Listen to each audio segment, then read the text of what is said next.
Welcome back to the show, everyone. Our next guest is a Blissologist. He rides the waves with different animals.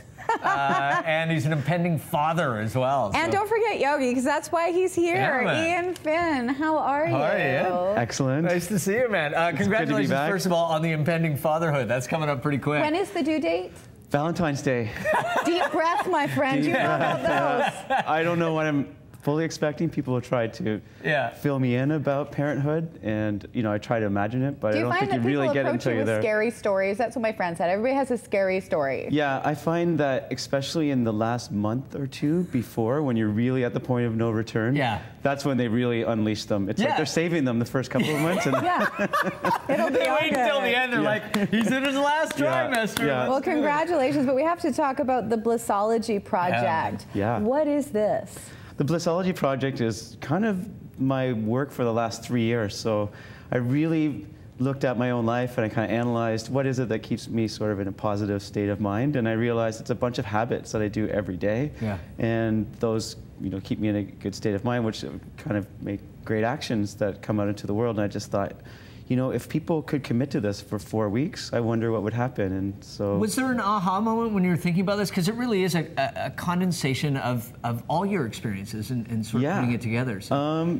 Yeah, I mean, I guess like anything, you talk to a sculptor and they're like, I didn't really do much. It was already there. I just carved the rock out of the way, kind of thing, right? So in the same way, it's stuff I think about all the time, and it just came out. You just had to chip the other side. Is it hard to kind of put it into words, put it into the DVD? Because it's very simple once you get it done. But what was the process for you to get this to where it is? To get things into words and stuff like that is easy. It comes out so quickly, and to create things, the creative side's easy. It's the technical things. I mean, this is actually a 6 DVD project, so it's actually not just one, but it's literally 6 times as much money, 6 times as much work, 6 times as many problems. I mean, going out to the beach in Bali and filming it, easy. Production issues, ones and zeros that have to get linked together, difficult. Now, you mentioned the 6 DVDs, and why don't we take that opportunity to talk about how this works, what's on the discs, what this little book is and stuff. Explain the whole process. Yeah, it's really exciting, actually. It's like you say, it's a really big scope. So the idea is that there's yoga and meditation for every day of the week. That's what's on the DVD. So the program, the Bliss commitments that we're asking people to do are yoga, meditation, food awareness, gratitude, and nature appreciation. Right, and so those first 2, yoga and meditation, are on the DVDs. So there's long and short ones for every day, and there's a different long and short yoga routines and a meditation for every day of the week. You have this great thing. I was flipping through the booklet that comes along with it, and it's great because it also gives people an area where they can practice almost, right, and write the things down. And when you write it down, it makes you more aware of the experience, I think, as well. Absolutely, yeah. But that idea of meditation, you just had this great moment that I was reading, that meditation, it doesn't have to be this emptiness of thought all of a sudden. It doesn't have to be that perfect meditative state. Yeah, I mean, a lot of people think that all the time. They're like, oh, I can't not think.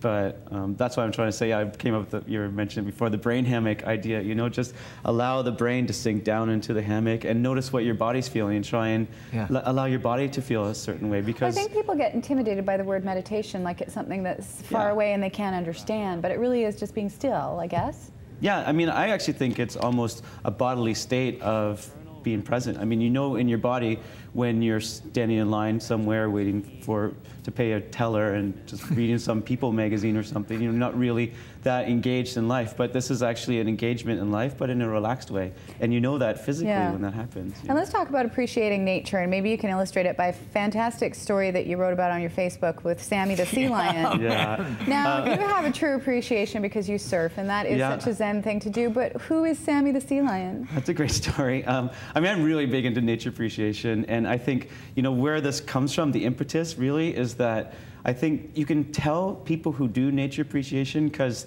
they have a real brightness to their eyes, and there's a real aliveness to their demeanor. Even people who just do yoga alone don't really have it.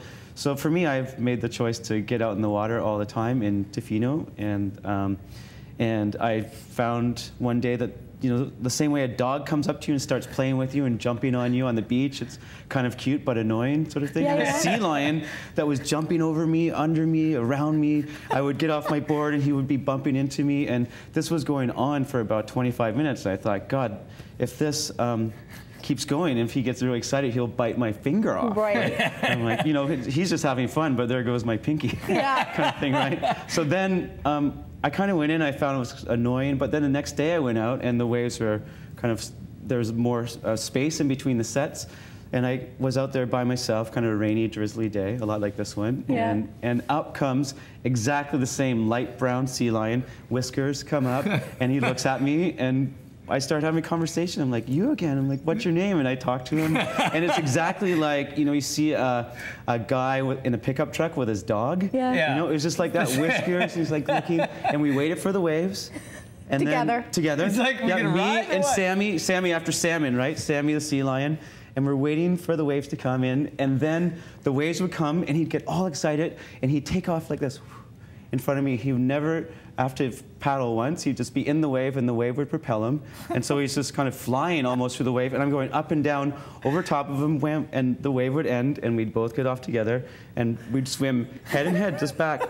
And then we'd sit down together, like you and I sitting on the couch, right? And we would just I've surfed in Tofino, but never like that. I gotta start doing nature appreciation. So that's big nature appreciation, yeah. But what a great thing, and it just is such a great story, but it goes along with your whole philosophy. Yeah. If you hadn't been out there, it wouldn't have happened. Yeah, and you know what, I mean, a lot of people think nature appreciation has to be these big things like that. And, you know, I spent a lot of time, I was just in New York running this program, and people were like, how do you do nature appreciation in New York? But there's a lot of nature. There's always moments. Central Park. Yeah, Central like, Park. I mean, Central Park. There's. I mean, if you're right in Times Square, it's hard. Yeah. But not many people spend all day, especially New Yorkers. Yeah. I mean, it's mostly a tourist place there. Well, right? and it's made up of such simple things as well, like food awareness. Just as a, you know, just. I mean, it is exactly what it says. Being aware. We're trying to make it really user-friendly. I mean, all these things seem so complicated to people, and we're trying to make a really easy interface. So the food awareness, all we want people to do is put their food on a scale of 1 to 10 on what we call a prana meter.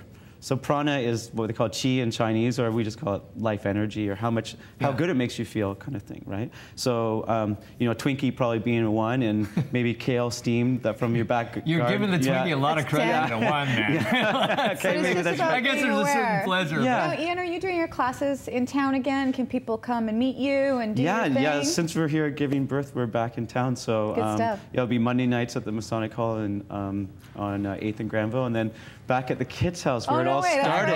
First class with you. Where it all started on Friday the 11th. So. Excellent stuff. And the DVD set, it is fantastic. It's called The Blissologist Project. Do pick it up. It is an amazing philosophy. Thank you so much. And say hi to Sammy. We will.